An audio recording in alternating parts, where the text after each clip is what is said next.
Russia Ukraine యుద్ధం ముదురుతున్న నేపథ్యంలో రష్యాకు ఉత్తర కొరియా నుంచి తిరుగులేని సపోర్ట్ లభిస్తుంది. రష్యాకు బేషరతు మద్దతు తెలుపుతున్నట్లుగా ఉత్తర కొరియా ప్రకటించింది. తాజాగా ఉక్రెయిన్ డ్రోన్ దాడులను తీవ్రంగా ఖండించింది నార్త్ కొరియా. నార్త్ కొరియా అధ్యక్షుడు కిమ్ ఈ దాడులను ఖండించాడు. ఇక రష్యా భద్రతా అధికారి సెర్గీతో కిమ్ చర్చలు జరిపారు. రష్యాకు బేషరతుగా మద్దతిస్తున్నట్లుగా కూడా కిమ్ ప్రకటించారు. కిమ్ ఎంట్రీతో ఉక్రెయిన్పై మరింతగా దాడులు పెరిగే అవకాశం కనిపిస్తుంది. ఇప్పటికే రష్యా సేనలతో కలిసి యుద్ధం చేస్తోంది. నార్త్ కొరియాకు అత్యాధునిక ఆయుధాలను టెక్నాలజీని కూడా రష్యా అందిస్తున్న పరిస్థితి. ప్రతిగా యుద్ధంలో రష్యాకు కిమ్ సహకరిస్తున్నారు. గత ఏడాది దాదాపు 2024లో 11,000 మంది సైనికులను ఉక్రెయిన్ రష్యా వార్లో ఉత్తర కొరియా రష్యాకు మద్దతుగా పంపించింది. ఈ ఏడాది జనవరిలో కూడా దాదాపు మరొక 3,000 మంది సైనికులను పంపించింది. దీంతో తాజాగా 14,000 మంది సైనికులు ఉక్రెయిన్పై పోరాటంలో ఇప్పటికే యుద్ధ భూమిలో పనిచేస్తున్నారు. ఇందుకు రష్యా అధ్యక్షుడు పుతిన్ కూడా వారిని పొగుడుతున్న పరిస్థితి కనబడుతోంది. ఈ నేపథ్యంలో ఉక్రెయిన్ ఆరోపించినట్టుగా కూడా ఉత్తర కొరియా స్పందించింది. తమ సేనలు రష్యాకు మద్దతుగా పనిచేస్తున్నాయంటూ బహిరంగంగా ప్రకటించిన పరిస్థితి. ఇప్పుడు తాజాగా మరొకసారి బేషరతు మద్దతు అందిస్తామంటూ కిమ్ నుంచి స్టేట్మెంట్ రావడంతో ఒక్కసారిగా యుద్ధంలో పరిణామాలు వేగంగా మారే అవకాశాలు కనిపిస్తున్నాయి. ఈ మేరకు కిమ్ ప్రకటించినట్టుగా అక్కడి అధికారిక మీడియా కూడా వెల్లడించిన పరిస్థితి కనబడుతుంది. ఉక్రెయిన్తో యుద్ధం విషయంలో సహా అన్ని కీలకమైన అంతర్జాతీయ రాజకీయ సమస్యల్లో రష్యా వైఖరిని, ఆ దేశ విదేశాంగ విధానాలను ఉత్తర కొరియా బేషరతుగా మద్దతిస్తుందంటూ కిమ్ చెప్తున్నారు. ఇక ఈ భేటీలో ఇరు దేశాల వ్యూహాత్మక భాగస్వామ్యం బలోపేతం వంటి అంశాలపై ఇరు నేతలు కూడా చర్చించినట్టుగా తెలుస్తోంది. ఇక ఈ ఏడాదిలో షోయగు ఉత్తర కొరియాలో పర్యటించడం, రష్యా భద్రతా అధికారి షోయగు ఉత్తర కొరియాలో పర్యటించడం ఇది రెండోసారిగా చెప్తున్నారు. ఆయన గత మార్చిలోనే ఉత్తర కొరియాలో పర్యటించి కిమ్తో భేటీ అయ్యారు. అప్పుడు కూడా రష్యా తన సార్వభౌమాధికారం, ప్రాంతీయ సమగ్రతను కాపాడుకు చేస్తున్నటువంటి పోరాటంలో ఎల్లప్పుడూ అండగా ఉంటామంటూ కిమ్ స్పష్టం చేశారు. ఈ నేపథ్యంలోనే రష్యా తరపున తమ బలగాలు ఉక్రెయిన్ సైన్యంతో పోరాడుతున్నాయనే విషయాన్ని ఏడాది ఏప్రిల్లో ఉత్తర కొరియా ధృవీకరించింది. దీనికి కొన్ని రోజుల ముందే రష్యా కూడా ఈ విషయాన్ని వెల్లడించింది. రష్యా ఉత్తర కొరియాల మధ్య జరిగిన పరస్పర రక్షణ ఒప్పందంలో భాగంగా ఈ చర్యలు తీసుకుంటున్నట్లుగా చెప్తోంది. ఇక ఎంతమంది సైన్యం ఉన్నారనే విషయం మాత్రం అప్పట్లో బయట పెట్టలేదు. కానీ క్లియర్గా 14,000 మంది సైన్యం రష్యాకు మద్దతుగా పనిచేస్తున్నట్టుగా అర్థమైంది. ఇక ఈ నేపథ్యంలోనే రష్యాకు ఉత్తర కొరియా బేషరతు మద్దతు ప్రకటించిన తాజాగా బుధవారం ఉత్తర కొరియా రాజధాని ప్యోంగ్యాంగ్లో Russia security council secretary Sergei షోయగుతో కిమ్ జోంగ్ భేటీ తర్వాత ఈ అంశాలన్నీ కూడా బయటపడ్డాయి. ఈ సమావేశంలో ఇరు దేశాల మధ్య వ్యూహాత్మక భాగస్వామ్యాన్ని మరింత బలోపేతం చేయడంపైనే నాయకులు చర్చించినట్టుగా తెలుస్తుంది. ముఖ్యంగా యుద్ధం వల్ల దెబ్బతిన్న కుర్స్క్ ప్రాంతం పునర్నిర్మాణం గురించి కూడా మాట్లాడారు. ఇటు షోయగు ఉత్తర కొరియాను సందర్శించడం కూడా రెండోసారిగా చెప్తున్నారు. గత ఏప్రిల్లో రష్యా తరపున తమ దళాలు ఉక్రెయిన్ సైన్యంతో పోరాడుతున్నాయంటూ ఉత్తర కొరియా ధృవీకరించిన తర్వాత ఇప్పుడు ఈ ప్రకటన రావడం మరింత ప్రాధాన్యత సంతరించుకుంది. గతంలో కుర్స్క్ ప్రాంతాన్ని రష్యా ఆక్రమించినప్పుడు ఉత్తర కొరియా సేనలే చాలా కీలకంగా వ్యవహరించాయంటూ వచ్చిన వార్తల నేపథ్యంలో ఇప్పుడు మరొకసారి ఇటు ఉత్తర కొరియా స్టేట్మెంట్ ఆసక్తిని రేపుతోంది.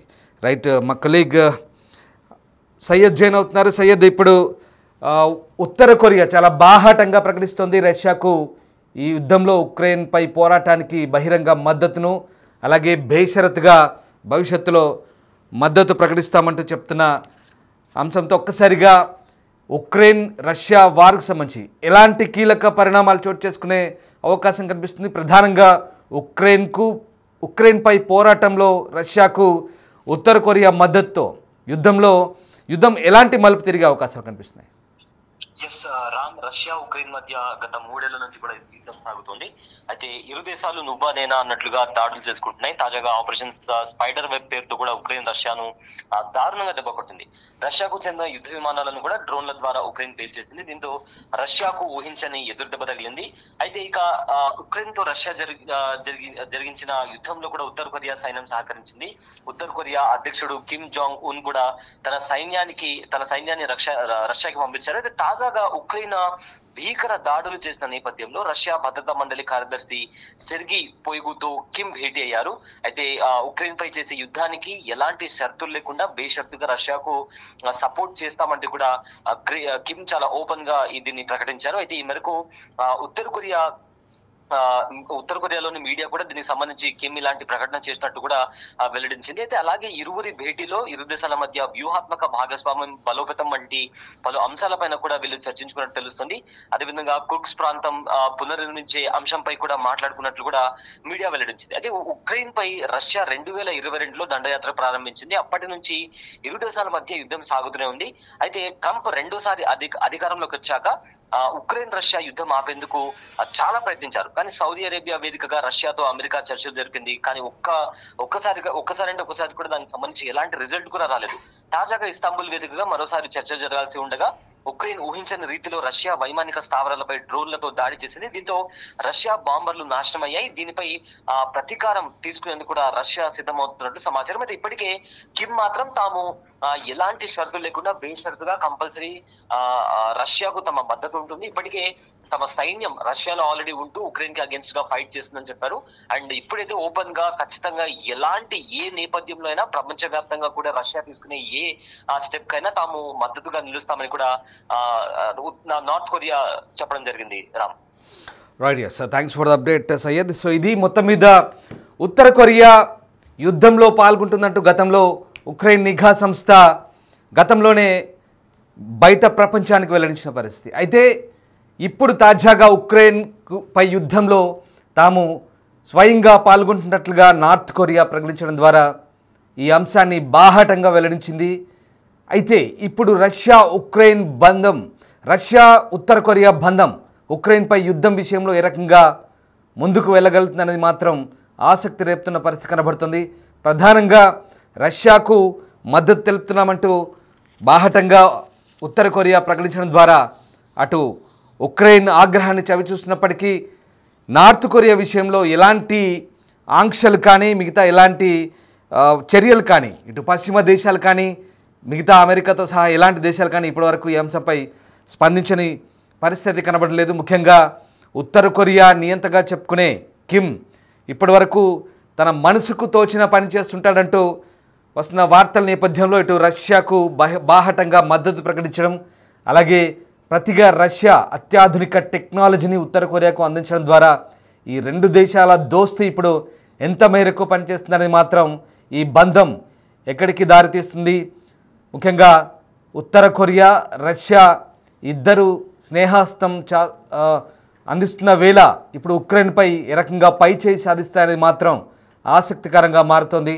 సో మొత్తం మీద దాదాపు ఇప్పటికే 14,000 మంది ఉత్తర కొరియా సైనికులు రష్యాలో పనిచేసినట్టుగా అటు ఉక్రెయిన్ కూడా వెల్లడించిన పరిస్థితి. కొంతమంది నార్త్ కొరియా సైనికులు కూడా తాము సజీవంగా పట్టుకున్నట్టుగా ఉత్తర కొరియా ప్రకటించింది. చాలామందిని చంపివేసినట్టు కూడా ఉక్రెయిన్ ఇప్పటికే వెల్లడించిన పరిస్థితి కనబడుతుంది. అయితే తాజాగా ఉక్రెయిన్లోని కుర్స్క్ ప్రాంతాన్ని స్వాధీనం చేసుకోవడంలో ఉత్తర కొరియా సైనికులు చాలా కీలకంగా వ్యవహరించినట్టుగా తెలుస్తోంది. ఇప్పుడు కుర్స్క్ పునర్నిర్మాణానికి సంబంధించి కూడా ఉత్తర కొరియా సైనికులు మరింత తోడ్పాటు అందిస్తారంటూ ఆ దేశం కూడా చెప్తోంది.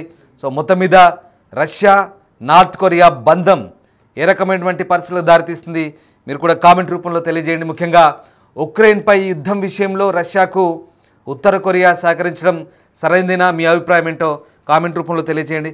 మొత్తం మీద ఈ రెండు దేశాలు కూడా బాహటంగా సైనిక సహకారం అందించుకుంటామంటూ ప్రకటన చేస్తున్న నేపథ్యంలో ఇటు రష్యా కూడా ఉత్తర కొరియాకు సైనిక సహకారం అందిస్తున్న నేపథ్యంలో ఈ పరస్పరం టెక్నాలజీని అందిపుచ్చుకుంటూ అలాగే సైనిక సహకారాన్ని అందించుకుంటూ మరింత బలాన్ని పుంజుకుంటున్న వేళ మరి అటు ఉక్రెయిన్కు కొన్ని యూరోపియన్ యూనియన్ దేశాలు అలాగే అమెరికాతో సహా నాటో దేశాలు వెనక నుంచి యుద్ధాన్ని నడిపిస్తున్న ఈ సందర్భంలో ఈ రెండు దేశాల కలయిక ఇప్పుడు యుద్ధంలో ఎలాంటి పరిస్థితులకు దారితీస్తుందనేది మాత్రం ఉత్కంఠగా మారుతోంది.